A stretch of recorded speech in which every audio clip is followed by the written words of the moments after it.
glad that you are here too. I am joined here today with the amazing Wendy Smedley. Thank you. It's from Family Search, and let me tell you guys, she is the best. So, Stop. No. You are the best. Accept all the flattery. You guys, this is a very full circle moment for me because around this time last year, I was taking a comms class at college. And I needed to interview someone who was in my desired field of, like, my desired industry. And so I was like, you know what? I think it'd be so cool to work for Family Search someday. I'm just going to go to the top. So I found Wendy on LinkedIn, and then I messaged her on Facebook, and I was like, hey, can I interview for my class? And she was gracious enough to interview for like an hour. It was so fun. It was fun, Sydney. I felt like I was the one who was having a good time. So thank you. Yeah, it was great. I learned so much. So now a year later, I get to interview for this, and like that's so fun. That's awesome. So I am really excited to be here with you today. I am so excited. I mean, like, it's Friday, it's pandemic. Talking to you and people here that are joining, it's so great to be with people, even though it's virtual. Yeah. I love it. And I love like all our regulars who watch. It always makes me so happy when I see them pop up on the screen and I know they're watching. Here, tell me, because I don't know if I can see the chat where we're at, but it's just fine. I could usually see their names, but I just clicked on the video that was playing, and that's why. And then it's like not showing, right? Just when we can see it. Okay, I might open my Facebook page so I can see if people are commenting because I think that's super cool. Yeah, I have a little tab on the side where all the comments come, and then it's fun to see people. So say hi if you're here. Yes, we are so glad that you're here. Okay, here we go. I'll watch the comments and see. I love the little like 30-second lag between what we see and what they see. It's a little disconcerting sometimes, but it's fun. Keeps you fresh. Yes, and I'm like tilting. I'm like, is it my chair? My chair keeps squeaking. Can you hear it? No, like. Good. That's great. I'm like, okay. Good. Tara's here. Oh, we can't see people. Hello, Tara. We should probably talk about what we're going to talk about today, yes. Which is family trees, obviously, because family connections. But Wendy has like the coolest presentation ever. We were going through it with during our tech run. And she just has really great ideas about how different root systems work and how that applies to your trees. So we're going to have her share her screen and show us all that cool stuff. Okay. And I'm going to hope that I can get this to work because, of course, there's always like, okay, let's see. Right. It wouldn't be a live video without a few hiccups. Yeah. Okay. You can see me, and so that's really good. I think what, this is a little bit of a this is a safe audience. And what I have really found, okay, I'm clicking the like share screen. And it's, for some reason, hold on one second. Sure. I'm going to X out you sharing the screen and then try it again. And now okay. It works. Okay. And in the meantime, hi, Lisa. Thank you for joining us. Hi, I'm so glad you're here. And you know what? If I can't share my screen, it's completely fine. I just have some really great pictures. Yeah, it's still not letting me click on it. Oh, dang it. Yeah, and I was doing it when we were testing, and it works just fine. It says shared screen removed by host. Yeah, I changed it because I thought it wasn't working. Okay, here we go. I think it's working. Aha, there it is. Okay, let us know. Sexy presentation. And for some reason, let's see if this. Okay. There it is. There it is. Okay. Wait, can you still see it? Yeah. Okay, good. Because I'm going to make sure that I can see myself. Oh, now it's... let me see what I can do. Because what I don't want to do is show you guys the whole presentation. I mean, I want to skip around. So this is just what we're going to do now, if that's okay. Yeah, that's fine. Okay, so I love storytelling, and I love the idea of understanding your story helps you kind of understand who you are, and it helps you, kind of move forward in life. And recently I had the chance to, with the marketing group that I work with at Family Search, to talk about stories. And I thought I would kind of, with that group, be a little vulnerable. I'll be vulnerable with this group today and share a little bit. Broadcasting live on Facebook. Who can watch? just everyone who wants to. Yeah, and I just thought it's interesting for me to share a little bit of my personal background and why I love family history and stories so much. So I spent a long time ago, I worked in the scrapbooking industry, and one of my favorite roles was for Simple Scrapbooks magazine. You can see all these covers, and I got to do such cool projects and work with amazing people, and it was all around encouraging people to photograph and document and capture their story. And Simple Scrapbooks focus less on what we would call chronological storytelling and more on like the stories that you really want to tell that are meaningful and impactful. And sometimes that could be chronological, but a lot of times it spanned ages. And you think about this with family history too. So that was a huge part of my life. Yeah. And I worked with this really, really fantastic people. And I was always very motivated to encourage others to tell their story. And so here's an example of what I mean by stories that kind of span time. So this scrapbooking layout that says being a mom, there's 4 photos. They're not the best photos, but it's cataloging some things that I loved about motherhood across ages. And then this photo on the top is like such a reminder of how crazy things were when I was at home with my kids. And here they're 4 under 4. And you're a mother of 4 boys, right? I have 5 boys. Wow. And so in fact, I should show you an actual updated photo. Oh, yeah, I'd love to see that. Okay. Can you guys, let's see. Can you see that? Yeah. Oh, They're that's fabulous. so cute. So, you guys saw it here. And I always found photographs and journals and scrapbooks to be things that helped us remember, but also understand. And it wasn't until recently that I was able to figure out why I was so drawn to stories. Here's my beautiful, sweet, awesome photos of my parents when they were younger. So this is my dad, and this is my mom. And I grew up, and I don't know if you guys can relate to this, but I grew up with no stories. My parents came from very disadvantaged childhoods, and it was painful. My mom's parents both died before she graduated from high school, and it was really, really painful for both of them to share, so they didn't share. It wasn't until maybe 10, 15 years ago where they started sharing, and even then, it's still painful. So I didn't have this like family network of what I would say that, like, if you think of a tree with really deep roots, right? Like I didn't have grandparents, I didn't have extended family that I would go see on holidays. There wasn't that didn't exist in my life growing up. Yeah. I didn't have family stories. I didn't have an understanding of where I came from other than just being curious. And I don't think I realized when I was young that it was something that it was missing from my life. And so it's so interesting to me to think about that. And one of the stories my mom did tell, she told like maybe a handful, was she talked about the big tree. And she lived in Basin, Wyoming, on top of a bluff. And where they lived kind of overlooked the town. And this was kind of like a play place for her, this big tree. And so you can see her in the left. And then here's a photo with 4 of my kids and my niece. And I think this was 3 or 4 years ago, and we went back to where she grew up. And I don't know about you, Sydney, but when you return to places that were important to you, it reminds you of stories, right? Yeah, yeah. And memories, and like if you drive past maybe your elementary school or where you used to go to the grocery store or like the park, yeah. There's just places trigger. So that's really when she started sharing a lot. And some of the stories were sad and painful, and some were funny. And it's just so interesting to think. And we know from research, right? We know from research, and this is something that is very obvious in the 21-day experiment, that sharing those stories, even if it's just personally documenting them, helps you heal.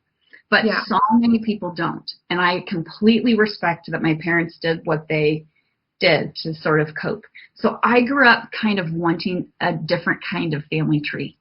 I wanted a family tree with deep, deep roots, with grandparents, with family reunions. No family reunions going on. How many of you, have you experienced family reunions, Sydney? Oh, so many. My family's huge on both sides. Yes. So we'll have a good 100 people at each reunion. Yes. Yes. So your family is exactly what I was like. I want that, right? Mm-hmm. And it wasn't even so obvious until I was older. But I always felt like, anyway, I think what's interesting to note is that, we sometimes we compare ourselves, and maybe you don't, but I think a lot of us do. And you kind of want what you don't have. Yeah. When I was married, the family I married into had a super great extended family, and I loved all the traditions and the celebrations around holidays and birthdays and Memorial Day. Mm-hmm. And so my kids were able to experience that. And my kids grew up really close with aunts and uncles and cousins on both sides of the family. And I loved that. They are like best friends with their cousins. Yeah. And, what about you with your cousins? Are you close with them? Yeah, I am now. It was harder when I was younger because I'm a lot older than most of them. But it's my mom's cousins that I'm actually friends with because they're my age. Okay. Yes, right. And when you grow up together and you share experiences together, so that was so important to me. And they're still close. Like my kids are all adults, but they're super close with their cousins on both sides of the family. And so the scrapbooking piece and why that's important, why I like to share that other than here's some funny photos, is I was always drawn to documenting my kids' life and my life because I didn't have an understanding of what it was like with extended family. So it's kind of like I came into it with this idea of what I wanted my family tree to be, and I got that and I'm not married anymore, and my ex-husband's family is fantastic. My kids are super close with them, and I had that with them, and it was awesome. Yeah. And go ahead. Oh, to say our friend Lisa, who's watching, she's saying that she has like the exact same situation as you. Lisa! Oh my God! Solidarity. Yes, and I don't know about you, Lisa, but I would it wasn't like it was obvious that I felt bad, but I was like, something's missing, right? Mm-hmm. And so I used to think that there was just one type of family, one ideal family. And I think we sometimes get caught up in that because you think, oh, my kids should be doing this, or I should be this, or I should be that. Let all that go. And so what's really cool, let me show this slide, this picture, is this thinking about root system, and we're talking family search, and we're talking family trees, and I idealize one type of root system. There's hundreds of trees, and so many different types of root systems, right? And trees are like families, and they thrive in different conditions. They look different. Some of them are big, some of them are small, some of them are all over the world, some of them are just found in certain parts of the world. But trees are beautiful, and they need similar things to thrive. They need sun, they need soil, they need water, right? And even that varies, just like families. Like we need connection, we need each other, we need to grow, we need communication, right?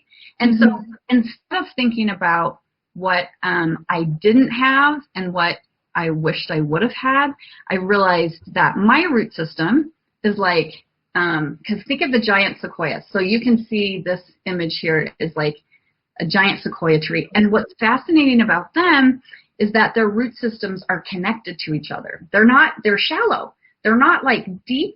And I even have some notes, they're 5 or 6 feet deep, but they make up for it in width and they connect to each other.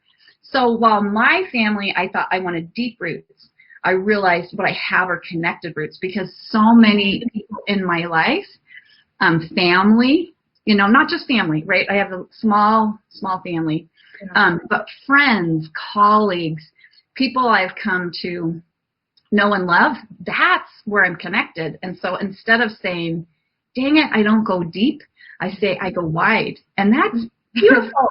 I love it so much. Right?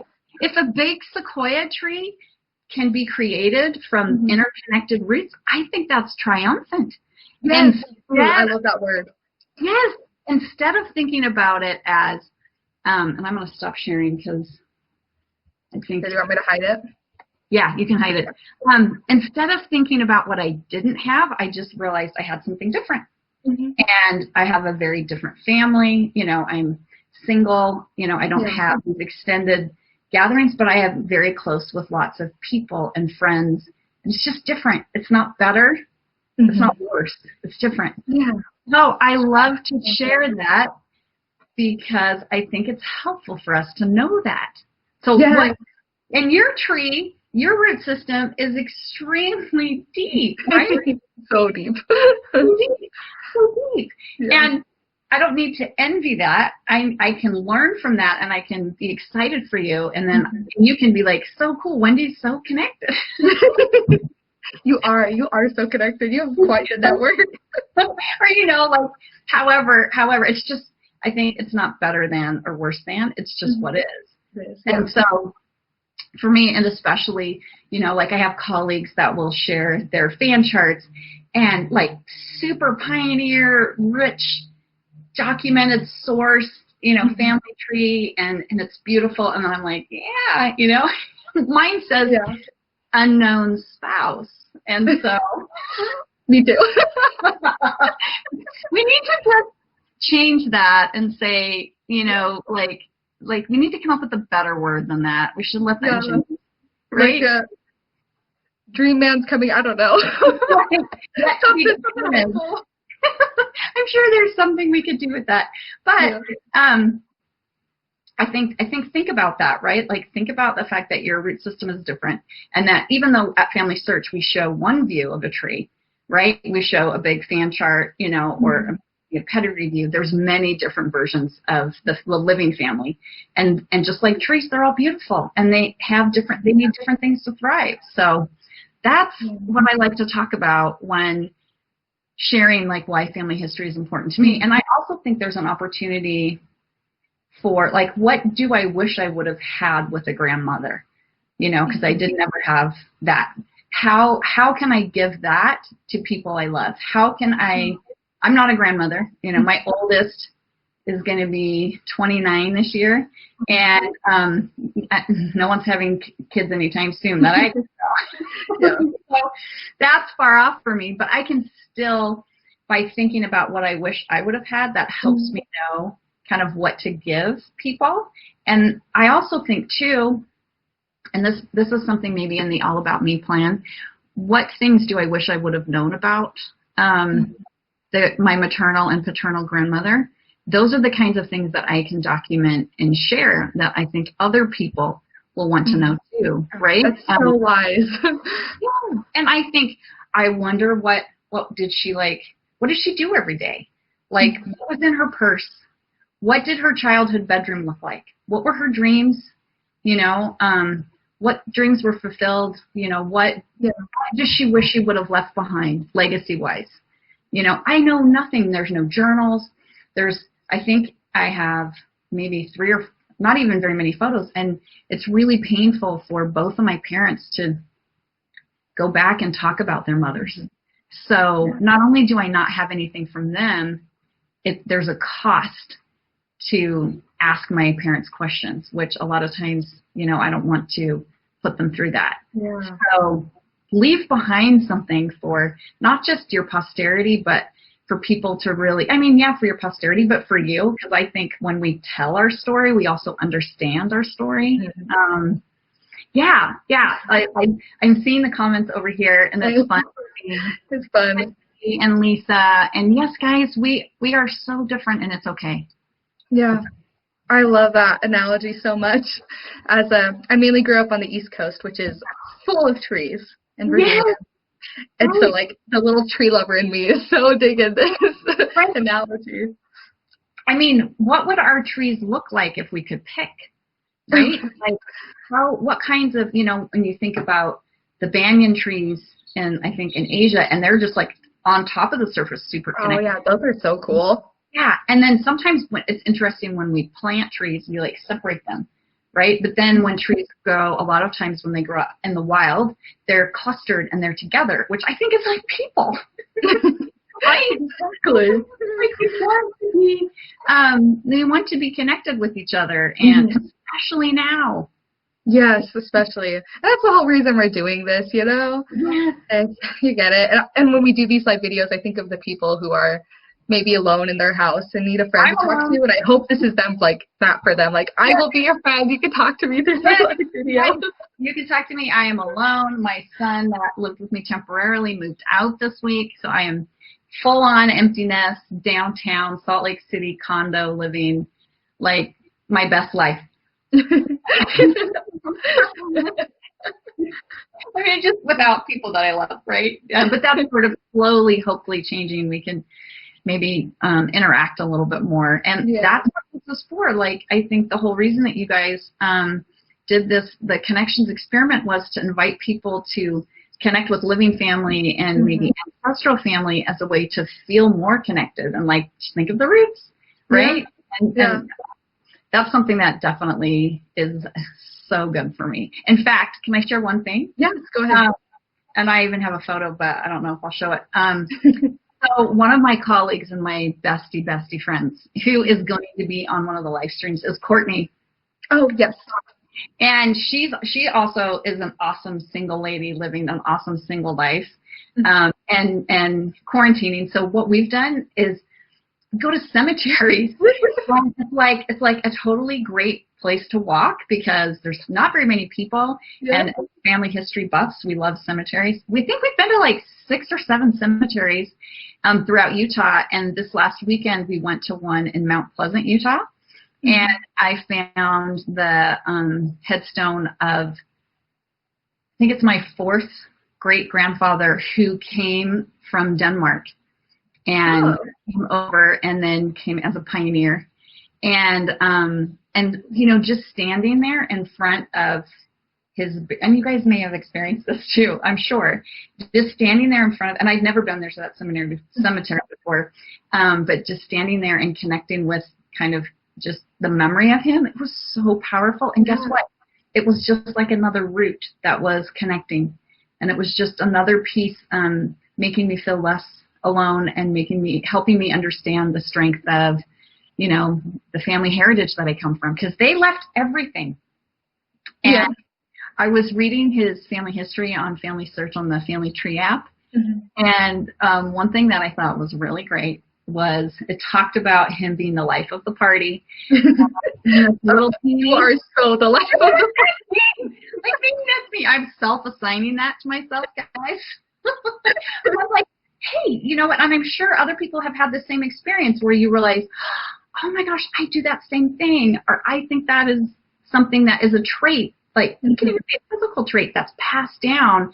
And then it just tightens that connection. It just increases the root, right? And I love that. And I'm grateful for that. And we can do that with people that are living, not just people who have passed, and just looking for those connections and those things that we have in common. Yeah. Anyway, head to cemeteries, guys. Like, visit people. Like, I know Tara Lynn is watching, and I know she loves to go to cemeteries.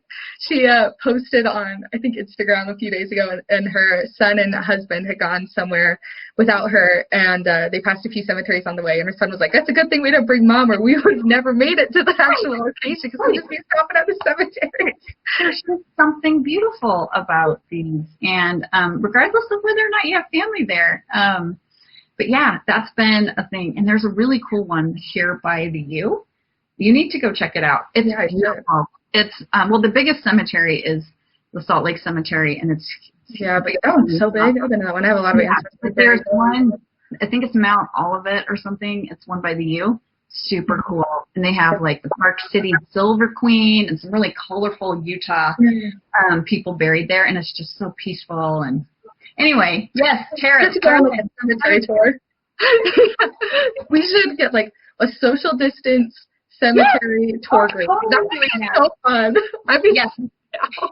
In fact, early on, maybe like this was still in April, on a Saturday, went to the Salt Lake Cemetery with Courtney and Whitney, who's also someone who works for Family Search, and we ended up like chatting with people who were looking for certain sections of the cemetery, because we're like, oh, we can tell you where that is, and then one section we didn't know.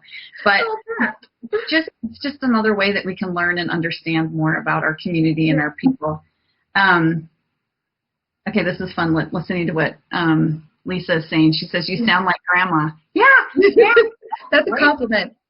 That's a compliment. Yeah. Anyway, I just love that you guys are doing this and connecting with people. I think it's awesome. Yeah. Oh, well, thank you so much for everything that you've shared today. Like, just like so wisdom packed. It's so fun. I always love talking. Thank you. Right at the beginning, you said something I love about, you're referring to pictures, but I think this can apply to family connections just in general. That was, we seek to connect and research. You said it's important that we not just remember, but we understand. And I was like, that is a quotable quote. Oh, I love it. Thank you. So I like wrote it down really fast. Yes. So important. And that's been something really important, in my life. And so I'm all about that. Yeah. And I love that you were so willing to be vulnerable and share that your past with your family, because I know we've had, from the very beginning, we've had a lot of people that will message us on Instagram or Facebook, and they're like, I don't have this family situation. Like, how can I still participate? Or sometimes it is really hard to talk about the family stories, and that's why that's one of the questions on our survey is, has it become easier or not for you to be able to talk about the hard things? So next week we actually were interviewing Sam Williams. Did you meet him at Roots Tech? Great. Yeah, he talks about discovering difficult things in your tree and coping, right? Like, that's awesome. Yeah, he's wonderful. So I'm so excited to talk to him and like see what he has who to else say is about coming up? On Monday we have Diane. I remember how to say her last name. Loosely. Diane. You do not want to miss that. She's so great. Yeah, and I know we have Caitlin Connolly after that, and then we have Sam, and then I think we're going to close it off with Olivia. Courtney. You mean Courtney Connolly? Yes, that's what I meant. What did I say? And is she talking about DNA? I'm not sure. Tara Lynn's going to take on the head on that one. Yeah, she's good. Yeah. I was so looking forward to interviewing her, and then I realized I had a dentist appointment. So someone else about cemetery. Whoever interviews her, just ask her, and she can tell you. She'll tell you other stories, I'm sure. Okay. Yes, I'll make a note of that. So it'll be a great lineup. I know we have people on Instagram too, but I'm not sure who's on the schedule for that. But so many great people, you guys, are involved in this family connecting work that we're so passionate about. You guys are amazing. It's such a great thing to just observe and watch, and I just appreciate everyone who's volunteering their time and all the people who are sharing. It's been very inspiring to me. Yeah, they're the coolest people, and we loved your support. Wendy will pop into our Slack channel. She'll be like, "You go, guys," and I'm just like, "Okay." Awesome. Thank you. I think it's time for us to sign off. Any last words you want to share? No. Oh gosh, well, that's a loaded question. I think it's so good to remember that we're all like trees. We're all beautiful. We're all, growing, and we're all trying to understand our origin and how to thrive. And it's okay if you look different than someone else. Families are beautiful. My family looks very different than lots of families, and I couldn't love them anymore. And I think there's opportunities for us to connect with each other and to strengthen each other and to strengthen ourselves, and just seek those. Be kind, connect, reach out, and support each other, just like everyone's doing in this amazing community that you are leading, and it's so inspiring. So thank you.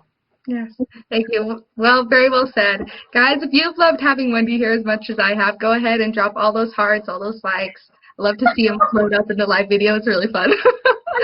So we're going to sign off. We'll see you again Monday at 3 p.m. with Diane. She's awesome. So we're going to sign off. Have a great day. Thanks, guys. Bye.